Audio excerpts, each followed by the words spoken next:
Hello students, today we are going to learn about sound, which is chapter number 13 of your science book. Children, every day in our life we hear so many sounds like the ringing of bell, sound produced when you pull the door and push the door, horn of vehicles, screaming, shouting, etc. In all these examples, one thing is common, that is sound. But the surprising thing is that all these sounds are different. Even they are different, we are identify those sounds with their differences. How it is possible? To know more about this thing, let us explore sound.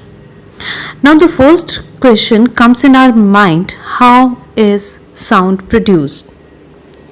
Children, sound is produced due to vibrations. The rapid back and forth movement of a body about its mean position is called vibration. Thus, a vibrating body produces sound. If you play a music system very loud and place your palm against its speaker, you will feel its vibrations. If you tightly stretch a rubber band and pluck it, it vibrates and produces a sound. You must have heard the sound of a mosquito. It flaps its wings so many times in a second that you are able to hear the sound of its flap. Now the next one is how sound travels. Children, as we have learned that sound is produced by the vibration of an object. The vibrating body or object produces sound in the form of energy. The vibrating body transfers this energy to the air molecules close to it. These air molecules also start vibrating back and forth with the same frequency. These vibrating air molecules pass on their vibrations to the next air molecules. This process goes on and ultimately all the air molecules around the sound producing body starts vibrating back and forth. When the vibrating air molecules fall on the eardrum, we feel these vibrations as sound. Children, sound needs a medium to travel. You can hear the sound of a bell that has rung outside the room. A person swimming in the pond or river can hear the sound of a person shouting outside the pond. Sometimes we can also hear the sound of two people talking in a closed room through a wooden door.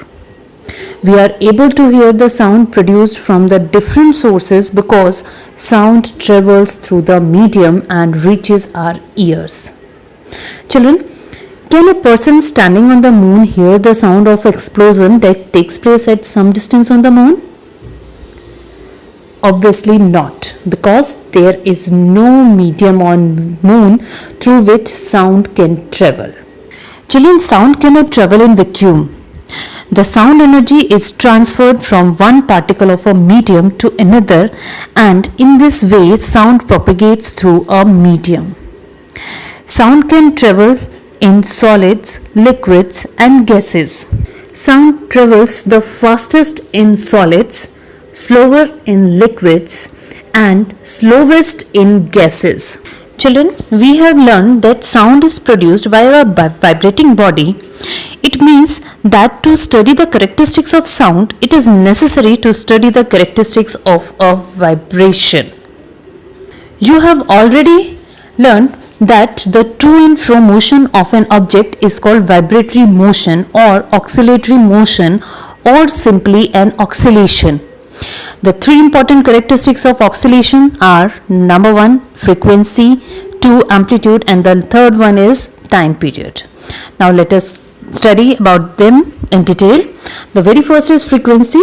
It is the number of oscillations or vibrations made by a vibrating body in 1 second. Its SI unit is hertz and the frequency is the measure of pitch. The next is amplitude. The maximum displacement of a vibrating body from its mean position is called its amplitude. The last one, it is time period. The time taken by a vibrating body to complete one vibration is called its time period. Now the next is characteristics of sound. Sound is characterized by three basic characteristics: is pitch, loudness, and quality. Let's discuss them one by one. The first characteristics of sound is its pitch. It helps in distinguishing a shrill sound from a grave or hoarse sound. The frequency of sound determines its pitch. The sounds having high frequency are shrill and have high pitch, while the sounds having low frequency are grave and have low pitch. The second characteristics of sound is its loudness. It distinguishes a faint sound from a loud sound of the same frequency. Loudness of sound depends on its amplitude. Loud sound is produced when the amplitude of sound vibration is large, and similarly, faint sound is produced when the amplitude is small. Loudness of sound is expressed in decibel. Now, the third characteristic of sound is quality. It enables us to distinguish between two sounds of same pitch and loudness produced by two different sources. Quality of sound is called its tone. Now the next question is how sound produced by humans. Children, we can express our feeling by producing different types of sounds. Have you ever think that how can we produce sound? How we speak? If you touch the front of your throat while speaking or singing, you can feel some vibrations in your throat. Sound in humans is produced by the voice box, or it is also known as larynx. It lies at the upper end of windpipe. Two ligaments called vocal cords are stretched across the larynx in such a way that there is a narrow slit between them for the passage of air. When the lungs push air through the slit, the vocal cords vibrate and produce sound. Muscles are attached to the vocal cord can make the vocal cords tight or thin. Vocal cords in men are longer than in women and children. It is for this reason that the frequency of sound produced by women and children is higher than that of the frequency of sound produced by men. Now the next questions which comes in our mind, it is that how does our ear perceive sound? Children, our ears are the sense organs that help us to hear sound. When sound propagates through air, it reaches our ear and we are able to hear it. The human ear can be divided into three parts: outer ear, middle ear and inner ear. The very first part, it is outer ear. Children, it consists of a flap-like structure called pinna, which is connected to the ear canal. At the end of the ear canal, there is a very delicate circular membrane called eardrum. The second one part is middle ear. It consists of three tiny bones, the hammer, anvil and stirrup, whose one end is connected to the eardrum and the other end is connected to the inner ear. The third part of our ear is the inner ear. It contains a cochlea which is filled with a fluid which has hair cells inside it. The pinna collects sound waves from the surrounding and sends all these sounds to the eardrum. These sound waves strikes the eardrum and vibrate it. These vibrations are passed on to the three bones in the middle ear that amplify the vibrations. The amplified vibrations are received by the cochlea, which converts them into nerve impulses that are sent to the brain through the auditory nerves. The brain decodes the nerve impulses and get the specific information.